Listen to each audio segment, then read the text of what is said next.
see if we can get you in here. Can you hear me? Yes. I can hear you too. Okay, cool. All right. So happy Monday. Same to you. It's a good day for us, right? It's a great day. It's a great day. It's a great day to be happy. I posted over the weekend, why not be happy? The choices, other choices to be sad, and that's not a or to not wake up at all. Well, there you go. That's yeah. That's another good thing. So let me just make sure that we're on Facebook. Let's see. Always have to check. Yeah, we made it. Everything's working this morning. That's really good. It took me a while. I had to reboot twice. Your internet? Yeah. Well, just Facebook. Oh, Facebook. Yeah. I think it's busy. People are connecting on Facebook now more than ever. That's wonderful. That is just so wonderful. And I listened to Brian Buffini's Plan A versus Plan B. I don't know if you've listened to that podcast yet. Is it the one where he says there is no Plan B? That one? There is no Plan B. Yeah, that. Okay, yeah. I have heard it. Yeah. Hi, Karen. Good morning.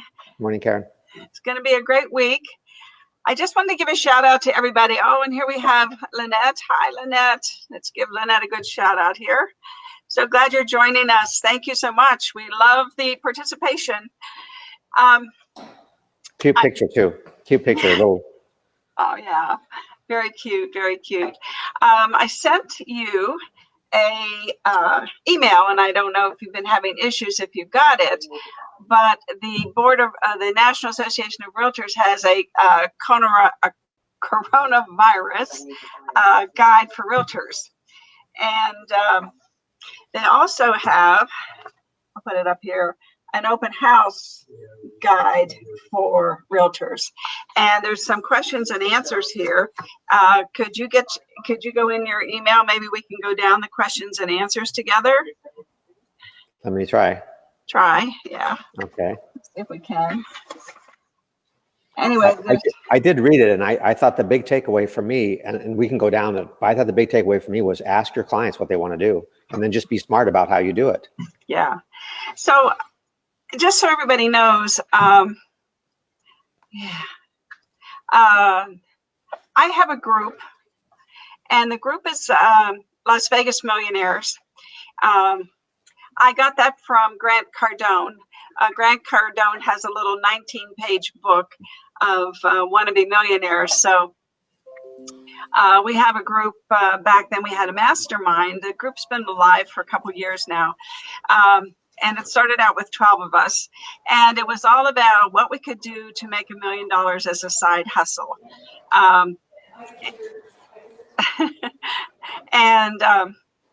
Anyway, the group has grown over the years. And I post valuable information now for real estate agents. So I have posted the open house guide during COVID-19. It's on the group. You can download it. And I'm sure, Karen, you might like it for your company. And then there's also a coronavirus guide for realtors that is on the page as well. So instead of you having to go and search for it, I made it available on the group, and I posted the group name right there. It's called Las Vegas Millionaires. And anyway, let me share a couple statistics from the LVR They sent out a thing about coronavirus. It was almost like an Excel spreadsheet. I don't know if you saw it, but it had all 50 states, and it said, what are the 50 states doing? And it showed every single state what they've done. 20 of the states in the U.S. have done nothing. They haven't closed any businesses. They forget about non-essential, essential. They've done nothing. 20 out of 50 have done nothing. Of the 20 that have done something, almost all those originally expired by like the 12th or the 13th of April. Almost all those expired by then. Some expired as early as the 3rd of April. Some expired as early as the 4th and the 5th and the 6th of April. And there's 1 or 2 states in each date, except for 2 or 3 dates have 3 or 4 states. There are 5 states that have come out publicly on open houses. 3 of them said, we are banning open houses. So 3 states out of the 50 have said no open houses at all. And the other 2 states said, we recommend that you don't do open houses, but we're not telling you you can't. Yeah. So out of the 50 states, 5 or 10% of the states have come out publicly and said, here's what we're recommending on open houses, because they know it's a major deal for us. It's a major way. And you and I talked about this. How do you do an open house virtually? So I have the sheet in front of me if you want to go down it with you. Okay, so the open house guidelines during COVID-19, as published by the National Association of Realtors, they said that their goal is, of course, to keep us informed during this pandemic and its impact on our industry. And they're trying to provide guidance in these difficult decisions that we have to tackle on a daily basis. So the first thing is, may realtors continue to hold open houses? And Jimmy, what does the answer say? Well, it says members should consult with their brokers and consider how federal, state, and local authorities' recommendations and actions, such as shelter-in-place mandates, impact the advisability and even permissibility of open houses. As we've said, 3 states have said you can't do it. And I just want to mention, this came out March 26th. So this is like 3 days old, 4 days old. This is the most current data you can get out there. Thank you. Yes, yeah. And NAR strongly encourages members to consider the advisability of continuing to hold open houses at this time, especially in the light of, the guidance and actions of the governments. And what's the next question for you? Or what do you want to make a comment? Yeah, there's a link on there, right? And when I go to this document, there's a link to the President's Coronavirus Guide. So there's actually a link, which is kind of nice. They've made this as easy as they can make it. Everybody always questions me, why am I paying all these dues? Well, this is one of the reasons. This is a benefit of membership. You're paying for this, but since you're paying for it, you might as well take advantage of it. So the next question talks about if a shelter-in-place order is in effect in my geographic area, can a broker require its agents to stop holding open houses and conducting other in-person real estate activities? And it says, yes, brokers can and should enforce existing executive orders with their independent contractor agents. Brokers and agents should be familiar with the details of the order, including whether real estate services are deemed essential services and how the order impacts the permissibility of continuing to conduct in-person real estate activities. And Jimmy, what do they tell us here in Las Vegas? They told us to ask your clients, be smart about it, as you and I have talked about many times, wash your hands, wear a mask, don't touch anything you shouldn't be touching. And maybe you should look at another way to hold open houses. Maybe you should do them on FaceTime. When people drive up to the open house, don't let 10 people in at the same time. If the sellers are concerned, have the sellers self-quarantine, have them go in a room or go outside. You don't have to be within 6 feet of someone to hold an open house. Correct. And just so everybody knows, I posted a video on my personal Facebook page that is so excellent about how to protect yourself and during this pandemic. And one of the things is to drink lots of water. And so you should always have water, of course, at your open houses, but now more than ever, people should be drinking water every 15 minutes to keep their if they come in contact with a virus any place, or if you drink water, anything that's in your throat, your stomach acids will kill the bacteria and the virus. I don't know if everybody knew that. So wasn't that good advice before all this came around? Drink a lot of water? Yes. Yeah. Okay. So I'm a Fiji person, and just so everybody knows, just a little tidbit of staying healthy. I weigh 160 pounds. There's 16 ounces of this in this bottle water. I need to drink 5 of these, which would be 80 ounces. I need to drink half my weight in water every day. And yeah, that's a lot of water. You have to do it though. I mean, eat right, get enough sleep, drink water, and exercise.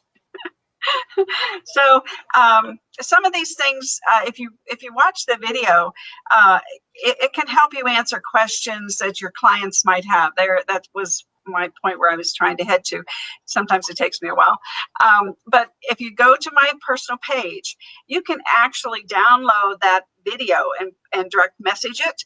You can share it on your personal page, but it is an excellent 4-minute video all about this virus and what to do for prevention and what to do to self-preserve yourself.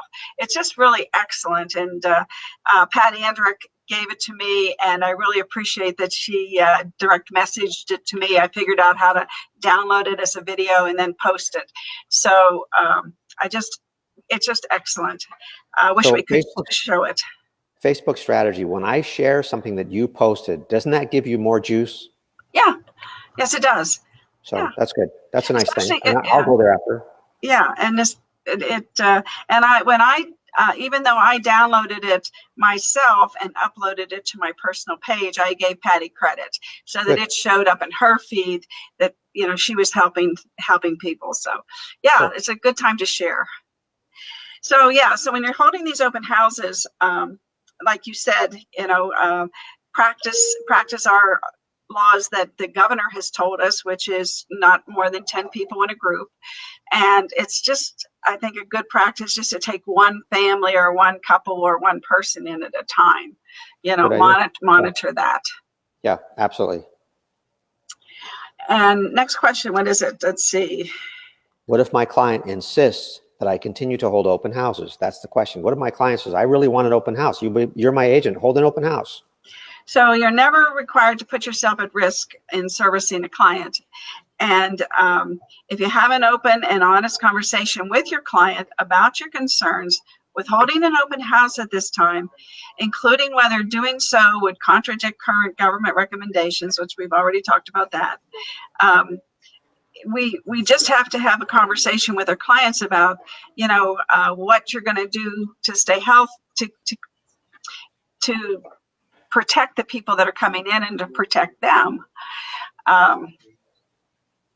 NAR does say, if after discussing these issues, you and your client mutually agree to hold an open house, then go over the precautions. Right. And I think once everybody watches this video, you'll know what to say, like on linens and material things, couches, covers like that, the virus can live on those for 6 to 12 hours. You know, but if you spray something on them, you know, like go through the house perhaps and spray on the doorknobs and places where people will touch, then you can tell them that you've done that and you've done everything you can to protect them. And of course, you can also hand out gloves. And these little gloves are just, I mean, I can type with these on. They're so tight and very thin, very nice material, or whatever they're made out of, plastic. Latex, probably. What's next, Jimmy? Well, it talks about what precautions should be taken if an open house is held, but I actually like the next question even better. May I ask individuals whether they're sick or have recently traveled before touring the home? Great question.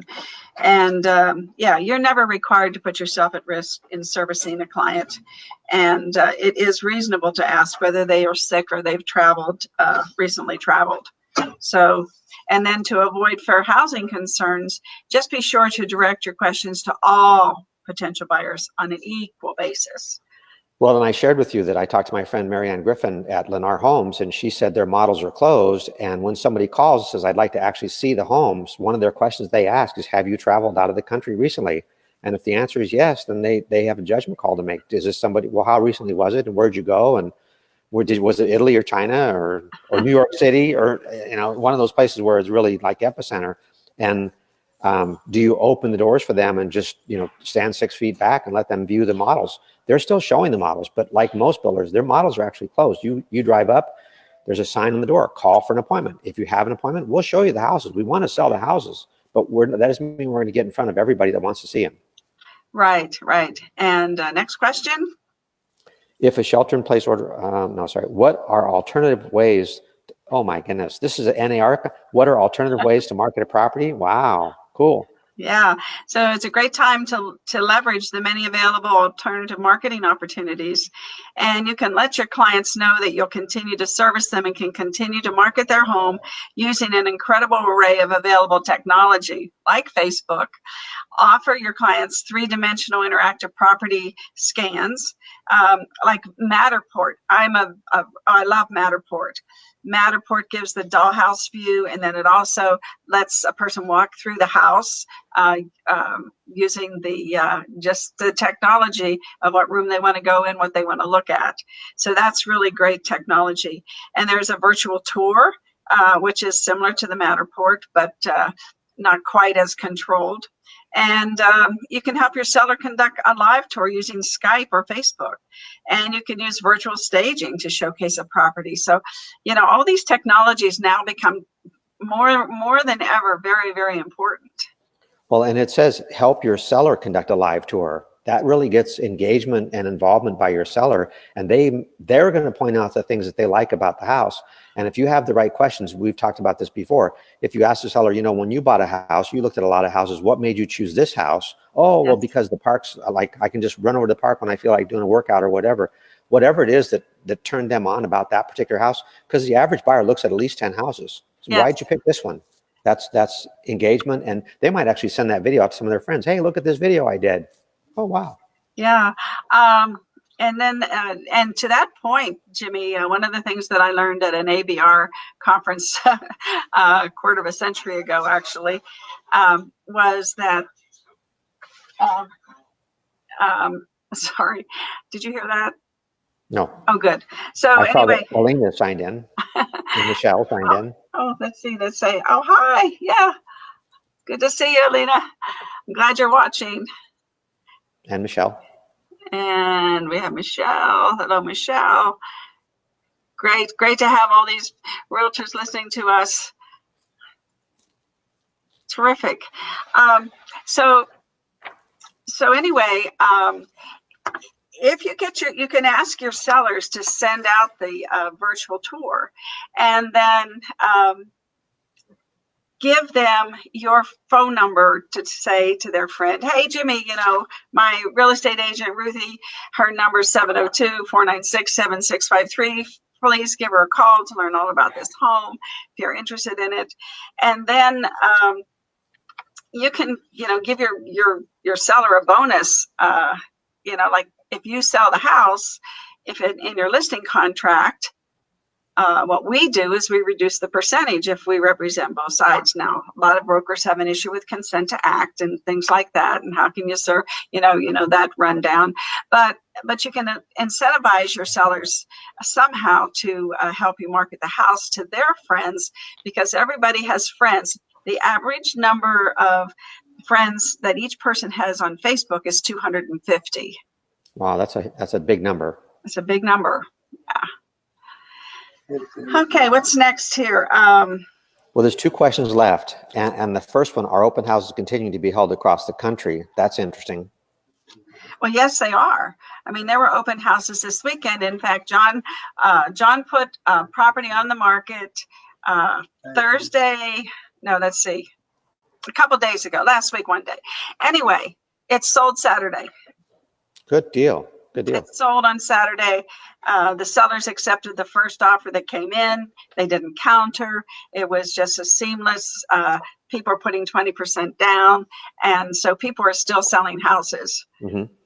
And yeah, the numbers are good right now. Yeah, and I gave the numbers Friday and Saturday and yesterday even, and tomorrow we'll give what today's numbers are, because at the end of the day it's going to be comparing how many houses are going under contract in the next couple of weeks, and we'll keep everybody abreast of that, and so we'll know what's happening.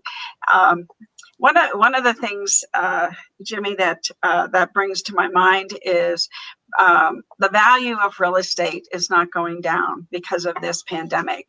It isn't. It changes the dynamic of the market as far as whether we're going to have a seller's market or a buyer's market. So what are your thoughts on that? I would love your wisdom on it. My biggest thought is the bailout thing has been accepted and signed, and they're talking about, $2 trillion, and then they're saying that might not be enough, it might be another $4 trillion. The biggest borrower is the US government. And I think what's going to happen is that's part of the reason the interest rates have been so low, is because the government doesn't want to pay high interest. So if interest rates stay down, that means affordability is still there if you're still working. But it also tells me that inflation is going to come back. And in the late 70s, early 80s, you and I were both in the real estate industry, and interest rates were 18%, and people were still buying houses because the appreciation was 20% because of inflation. Right. So they pay 18%, but it's going up 20% a year. Now we haven't had 20% increase in value. And my crystal ball says, as murky as it is, my crystal ball says if they keep doing this bailout stuff, inflation's going to come back. And if you have a $300,000 house that goes down to $250 for some reason, but it goes up 15% a year, 20% a year, that you make that money back up in 1 year. You have to put your money somewhere, and you have to live somewhere. Yeah. This is the best solution that you have. Yeah, so we're going to keep everybody posted on the pricing and the average price of what's going out there and selling. And again, I won't have any of those statistics till tomorrow as far as what happened over the weekend, but we will report those tomorrow. And hi, Erin. Good to see your lovely face. I love my Erin. She is a dynamo of energy, Cool. Of energy. And again, go to my group, join my group, and you'll get all this information. And also, I've posted the legislation that affects the real estate community from the bill. So everybody should really look at that, and as an independent contractor, see how that bill affects you. As a broker with a business that has employees, you can see how it affects you as well. I'm feeling like this is almost like homework here. We watch a 20-minute video with Ruthie and Jimmy, and then I got 20 more minutes after that to go pull all this stuff and read through this stuff. I got like an hour's worth of work just to do this Facebook stuff. When am I going to sell houses? Well, unfortunately, in these times, we have to learn more to sell more. Knowledge sells. All right, I'll buy it. I'm sorry, but there's just so much out there that we have to know right now and to stay on top of our game.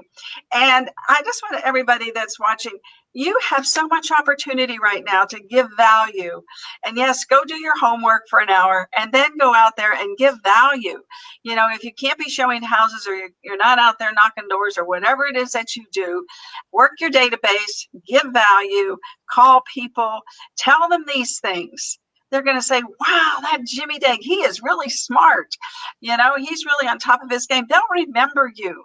They'll remember during this time that we're all going through, which is an historical time, that Jimmy Dague or Aaron Mills or, Karen Cachero, how they stayed in touch with us. And now that I want to sell my home or buy an investment home, I'm going to call them. And that's how it works. That's why Brian Buffini is so that his whole life is about his database. And what you're putting up is how they get ready to go to work. If they read this stuff first, if they do the homework, if they read this stuff first, now they know what to talk about when they talk to their clients. They're dealing with facts, and you've talked about this every single day. Facts are the antidote for fear. These are the facts. This is what's really happening. This homework is what gets them ready to actually reach out to their clients. Now I'm ready to talk to my clients because I know what I'm going to say and how I'm going to say it. Yes, and it's so critical. And I have to get ready for this show every day. And so I have to give value, you guys. So I'm doing what I'm asking you to do. So I'm not a slacker here. And do as I do. Do as I do. I'm giving value to you. And, we get all these comments and people love what we're doing. Well, your clients are going to love you for what you do as well. I am so jazzed about that and so positive about that and so happy that we have so many people that follow us and that watch us and hopefully are employing the ideas that we're giving them every day. Time to go to work, Ruthie. Time to go to work. Let's see. Oh, we have to talk about one more thing. Okay. We have to talk about Brian Buffini and the Pathways to Mastery. And we want everybody to sign up. If you sign up this week, you'll get your materials and plenty of time to preview your materials before it comes up. And it's going to be 9 Fridays from noon to 2 at your office, 8400 West Sahara. It's about $400 with shipping is like $10 or whatever. And the average commission here, $9,000, 1/10 of the average commission would be 900. This is 1/2 of 1/10 of a commission. And I think the fact that you're going to get together and go over the fundamentals, I've been doing martial arts since I was 15. And do you know, every time I go to class, we practice the fundamentals. And I'm 66. For 40 years, I've been practicing the fundamentals, 50 years actually. This is fundamental to a real estate business. This is really a way to connect back with your original skills. This pathway to mastery, I've sat through the course. I know you're a facilitator of the course also, Ruthie. There's not any training on the planet in real estate that's better than this. That's just my firm conviction. That's why Ruthie doesn't get anything for this. I don't get anything for this. This is strictly to make you guys better. Go to the training calendar and get signed up. Spend the $400. I know this is a time where everybody's watching their pennies. This is probably the smartest investment you can make. And if you can't afford the $400, that's why you need to find the $400. Yes, you need to find it somewhere. Yeah, I mean, don't drink Starbucks for a month. There you go. And I won't give the training again this year. This is the only time this year I'm going to give this training. Once a year, this is it. Yeah. And so if you go to b.vegas, that's where the training calendar is. So you sign up with us so we know how many people we can put in the classroom. And then right when you register with us, it takes you to the Buffini site, which is where you pay and order your materials. So that's how simple that is. And we're going to put X amount of people in the training center. Jimmy and I have to measure to make sure that we comply with the law of social distancing. And then we're going to, for the rest of the people, we're going to do a live Zoom live show right there on your screen. You'll be able to participate with us with Zoom, and we'll ask you questions just like as if you were in the classroom. It's a great platform. It starts the 17th of April, Friday the 17th. That's the first class day. And the first class day is kind of an orientation, but you want to be there if you can. And everybody, go sign up today, please. So we have a note, so we can find out right away how many people, and we can get ourselves prepared too. So you all have a great day. We'll be back tomorrow morning, won't we, Jimmy? Thanks, Ruthie. See you at 9 o'clock tomorrow. All right, everybody. Bye-bye. Have a wonderful day. We love you guys.